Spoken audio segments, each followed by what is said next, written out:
देखिए, जिस प्रकार से कल की वारदात हुई जिसमें कांग्रेस के प्रवक्ता और तमाम नेता जुड़ गए, कोई 1 रुपये से शुरू किया, किसी ने कोई 5 रुपये से और कोई 12 रुपये तक पहुंचाया कि भोजन के लिए किसी व्यक्ति को शहर में कितने पैसों की आवश्यकता है। तो उससे दिग्विजय सिंह बहुत बौखलाहट में हैं, क्योंकि ये कॉपीराइट अभद्र मजाक का केवल और केवल दिग्विजय सिंह का है, और इसी कारण उन्होंने इस बौखलाहट में तमाम और वारदातें कर दी। इसी बीच बौखलाहट में पहले मीनाक्षी नटराजन के विषय पर कुछ कह दिया, फिर आरएसएस के विषय पर कुछ कह दिया, और जब पूरा देश, जिसमें प्रधानमंत्री, फाइनेंस मिनिस्टर और गृह मंत्री के लोग, तमाम लोग शामिल थे, और जिन्होंने बताया कि बाटला हाउस एनकाउंटर की असलियत क्या है और इंडियन मुजाहिदीन के लोग शामिल थे, फिर भी वो अपने बयान पर कायम हैं और काबिज हैं। तो ऐसे में पूरे देश ने उनको गंभीरता से लेना छोड़ दिया है। जब पूरा ही देश उनको गंभीरता से नहीं ले रहा, तो मेरे से गंभीर प्रश्नों का गंभीर उत्तर की आप मत सोचें कि मैं उस पर गंभीरता से उनको लेने वाली हूँ। देखिए, फ़ारूक अब्दुल्ला साहब से तो उनकी गोल्फ बॉल का कितनी कीमत है वो पूछिए, और उनको तो मैं अभी 1 रुपया आप सबके माध्यम से पहुंचाना चाहती हूं, और उनको दे दीजिए और उनको जाके कहिए कि ये भाजपा की तरफ से है और इसमें ज़रा खाना खा के दिखाएं।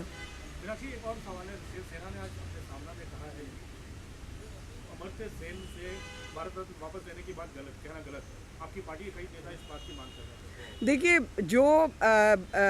एक अपसेट एटमॉस्फेयर, मतलब एक जो है माहौल ऐसा देश में क्रिएट किया गया, एक बहुत जो प्रिय नेता है उसके विषय में कुछ कहा गया, तो कुछ लोगों की अपनी राय हो सकती है, लेकिन पार्टी ने अपने आप को इससे विमुख किया है।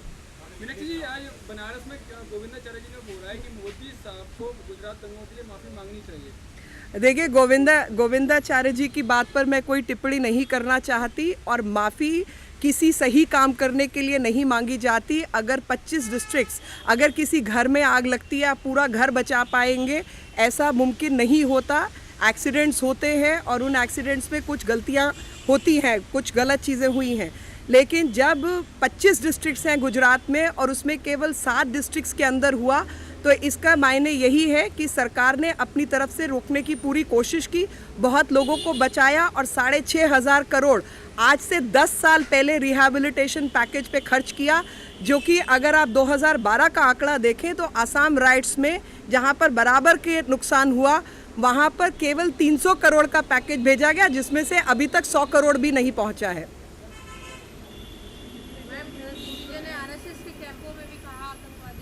देखिए, वो मैंने बताया आपको, उनको गंभीरता से कोई देश का कोई व्यक्ति नहीं ले रहा, ख़ास तौर पे ऐसे माहौल में जहां पर जो वित्त मंत्री हैं, जो गृह मंत्री हैं, सबकी एक राय थी कि इंडियन मुजाहिदीन का ये काम है। दिग्विजय सिंह अपनी बात पे अड़े रहे, और कल से वो बहुत बौखलाहट में है कि और तमाम लोग उनकी प्रतिस्पर्धा में शामिल हो गए हैं। जो कॉपीराइट उनका था फिजूल के बयान देने का, बाकी लोगों ने उसको कब्जाने की कोशिश की है।